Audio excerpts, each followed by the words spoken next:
Patrick and Bea have serious problems with their Momentum toy hauler, and they have this message for Grand Design. Take ownership of this and make these RVs solid, and if you can't do it, then stop. Welcome to the channel. I'm Liz. I have been RVing since the 80s, and I have been doing videos about the good and bad in the RV industry. And I've been helping people who've been having problems with their RVs. In this video, Patrick and Bea share their story about their Momentum toy hauler. They also give some tips and advice for you if you're RV shopping, and they have a special message for Grand Design.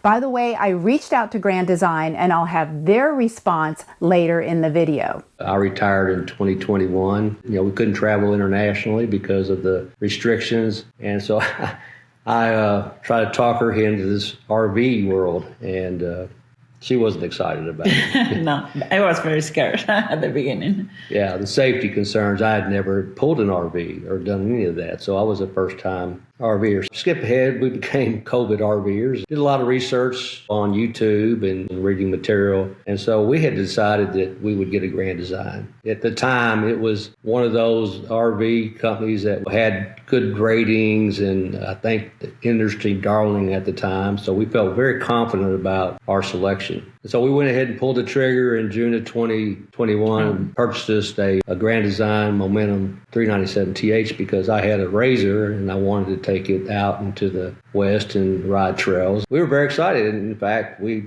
picked it up and took off on a trip. My backing in skills were horrible, but we survived it. There still are. We had watched enough videos to know that, RVing doesn't come without issues.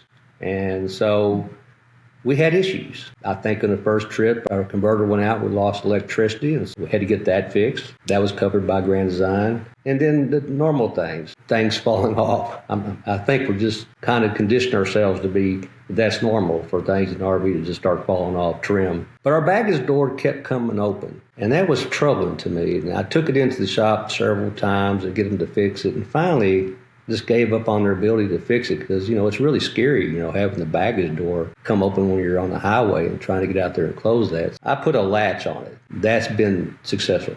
But also the rear doors, we had the 3 season doors, they would fall off. And actually, we opened up the back door one day and we were getting ready to go in to get the bikes, I think. And Bea had just walked past the door and it just fell. It was a matter of seconds. Everything happened so fast. I just moved back and I said, oh my God, I'm okay. But if just the thought of thinking of that, I'm sorry. It was very scary. Now, these are heavy doors. So we're very lucky that she wasn't hurt. And that was extraordinarily scary because we're both worked in the industry and safety is a very big concern for us. I wrote the CEO of Grand Design. I wrote him and told him that was very dangerous and that we really needed a solution for the doors. No response on that. Quite frankly, they replaced the door, but they're still failing and it's failed again. We were going to take a trip to Big Bend and we're driving down I-10 and the undercarriage on the underfront just blew out. So we had to stop on I-10. We called the police and they came and they stopped the traffic. This was so stressful. I'm underneath this thing with the police officer, and I'm cutting away the bottom of the RV and zip tying. To see that underbelly fall down and all that was very impressive. I could not believe it. It's like, okay, we're done. Okay, that's part of RVing. That trip got canceled, by the way, obviously. Yeah. And so then we were starting to feel comfortable. So, okay, maybe we got through all these initial issues. And then we started having problems with the frame.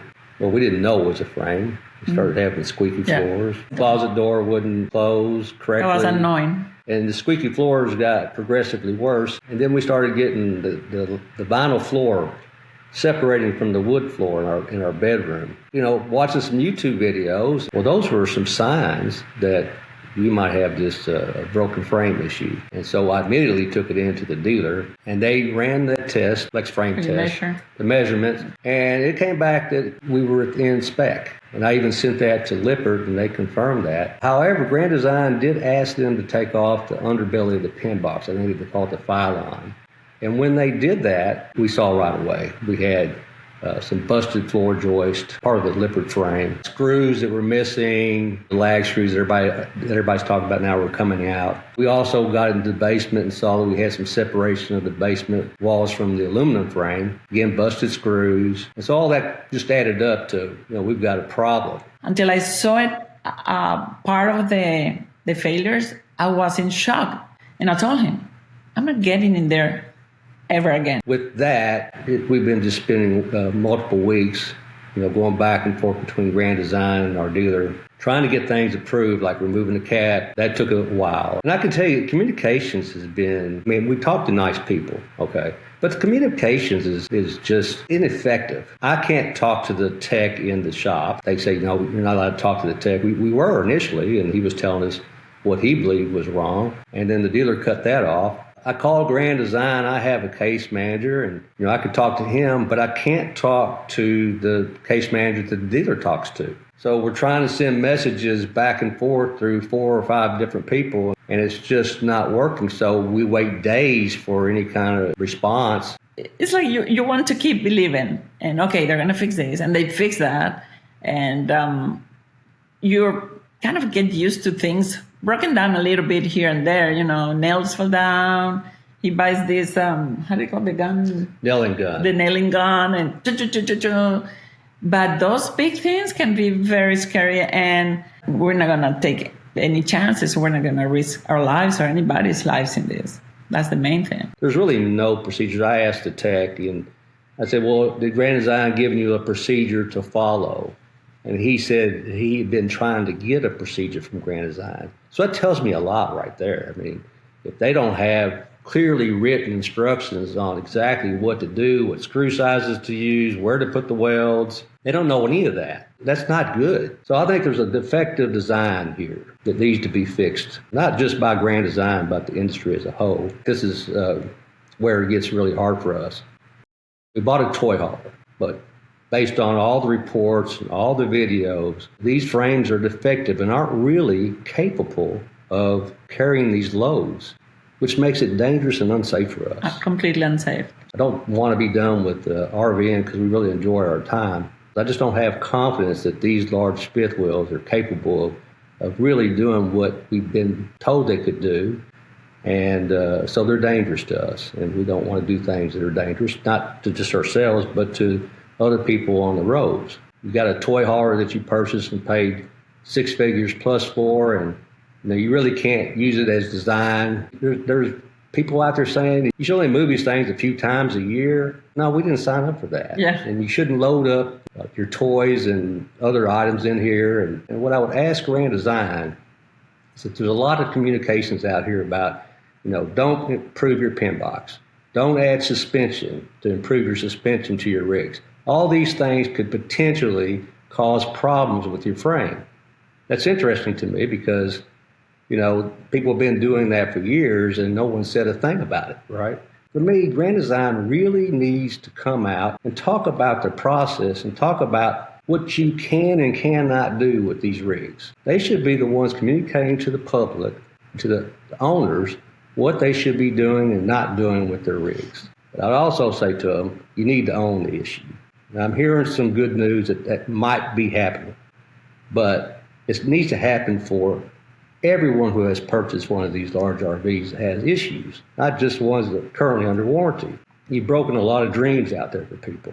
And that saddens us. You're not going to break our dreams because we'll just create a new one. But I'm very disappointed that you haven't stepped up to many of the people, second owners, and that have just ruined their dreams and their plans.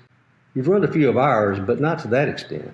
But it's all about policy. It's all about the design. The employees, the ones in the factory, didn't design it. Get some good engineers. Take ownership of this and make these RVs solid. And if you can't do it, then stop. We're asking the dealer and Grand Design to take our RV to Grand Design to have it repaired and fixed by those folks that have been doing it over and over now. And so it's done correctly. And I'm also worried. This is probably the one thing that scares us the most is that, okay, so we know we've got a problem in the front of the rig. I'm confident that they'll work to try to remediate that. But what does that say? The same rig from that part to the end, the back, they need to fix that too, because there's certainly, they didn't just get it wrong in the front and get everything correct in the back. So that's why I want it to be taken back to Grand Design and it's certified that it's been completely fixed so that there is no frame issue going forward. So I've just started that process to be fair to them, and it's my hope that they'll read that and agree to it. And I would tell anybody, if you got this issue, if you think you have this issue, if you're having some symptoms, you really need to get that underbelly underneath your pin box pulled back and examined. And also, you should shop around before you take it to just any dealer. You should shop around for dealers that have experience with this issue, because quite frankly, not all the dealers have that level of capability to take these jobs on. Wouldn't buy a toy hauler. The reason for that is because I just think they're so big, and I'm not comfortable that the designs for many of them are safe. But we're not naive. I can tell you that. Yes. We met people who just bought a $3 million motor coach, big one, right? Prevost. And they pulled it off the lot, and they called us. We were on the road, 'cause, you meet people on the road, and they called us the first day they took it out, and it failed. $3 million one just failed. They had no power. And so I recently talked to them, and they're still going through everything everybody goes through when you first buy a rig, is those infant mortality issues that happen. We would definitely get a third-party inspection, and we would really kick the tires and look under the hood, even on a new one. I would suggest that they do research, and I think some of the best place to do that is to go on to Facebook and join a user group for the RV that you're looking for. Mm-hmm. Read through the comments and then do searches on what problems people were finding. I would say do not go out and buy an RV without studying what it means, what kind of issues you're going to have, and ask questions. RVing is a great, fun life to be able to do that. We just need to be able to do it in things that are safe. And so I do believe regulation is needed, and I support everybody to contact the agencies and fill out the questionnaires. We have done that. And so we can try to bring pressure to the industry to change. And so I would say to Indiana, please start looking to innovate, improve the safety, because if you don't, you'll be like the Chevrolets and the Chryslers back in the 70s, and they were failing on their quality, and so that led in industry from other countries to take a huge market share of the United States. And if you don't, there'll be some innovation that's already starting to happen. It's going to change, that will force change. And if you don't get on board with that, they'll be turning the lights out in Indiana. I reached out to the head of customer relations at Winnebago, which owns Grand Design, plus my contacts at Grand Design Customer Service. So far, my response that I've gotten from them has been a hard no. They're not willing to get this toy hauler back in Indiana to make the repairs there. I'm going to keep pushing, and I'll keep you posted. If you found this video valuable, please like, subscribe, and share, and let me know in the comments any RV shopping tips you may have. And if you're having problems with your RV, whether it's a motorhome, fifth wheel, or Class A, send me an email. As always, if RV life is calling you, I hope you come out here and give it a try.